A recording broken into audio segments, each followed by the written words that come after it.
এরপরে সোহানা মিফতাহুল জান্নাত, আপনি প্রশ্ন করেছেন সবরতে রোজা রাখা কি বিদআত? বলছি সোহানা, সবরতে রোজা রাখাকে আমি সরাসরি বিদআত বলবো না, যেহেতু আপনার শবে বরাত বা 15ই শাবান রোজা রাখার বিষয়ে একটা নয় বেশ কয়েকটা হাদিস পাওয়া যায়।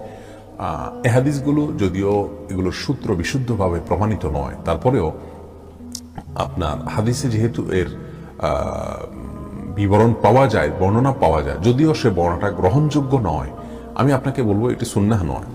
15ই শাবান দিনে রোজা রাখা এটি সুন্নাহ দ্বারা প্রমাণিত নয়। আমি প্রমাণিত বলবো না, এটাকে সুন্নাহ দ্বারা প্রমাণিত নয়। তবে সরাসরি এইভাবে বিদআত বলতে যাব না, কারণ এর ভিত্তি আছে, ভিত্তিটা দুর্বল, ভিত্তিটা বিশুদ্ধ বলে প্রমাণিত নয়, যার কারণে এটাকে আমরা বলবো যে সুন্নাহ দ্বারা সাবেত না, আমরা এটা করবো না, সোজা কথা।